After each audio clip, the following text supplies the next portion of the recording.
Once upon a time, far beyond the eastern coast, there lived a king whose name turned blood cold, King Talabar the Cruel.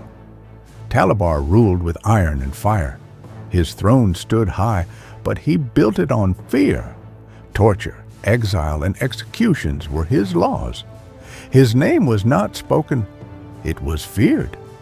One icy morning, before the sun fully rose, armored guards burst into a crowded village square.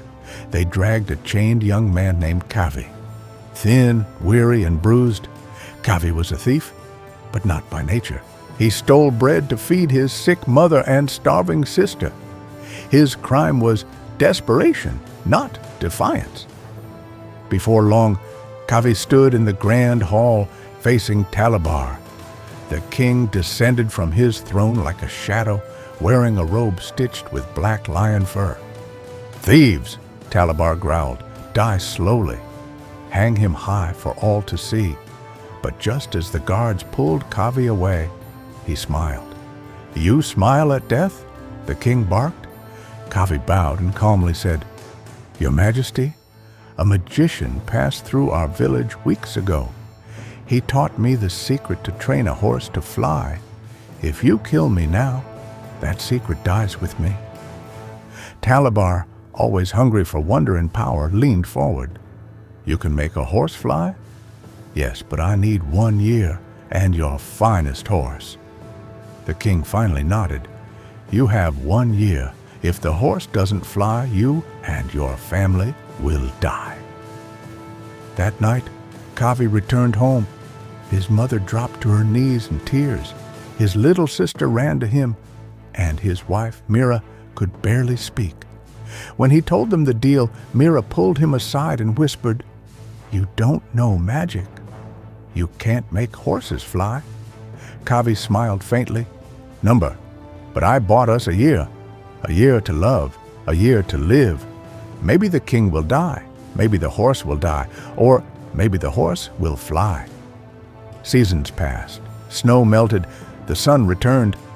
Kavi tended to the horse daily, not to make it fly, but to keep hope alive. Palace servants began to wonder. Rumors swirled.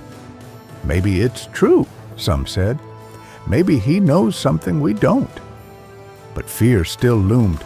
The king raised taxes, the streets burned, rebels formed in the north.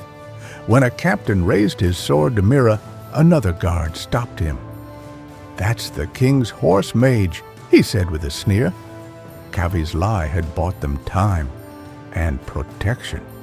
As the final days approached, the sky darkened with smoke. War broke out.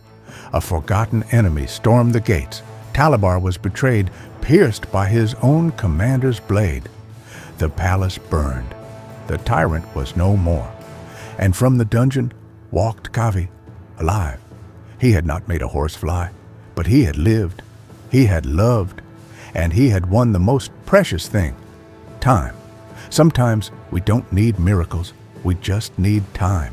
Time to breathe, time to heal, time to grow, time for life to change. Kavi didn't have magic, he only had hope and courage enough to fight for 1 more day. And that was enough. So if you're facing darkness, if it feels like there's no way out, don't give up, because life changes fast, because peace follows storms, because maybe, just maybe, the horse will fly.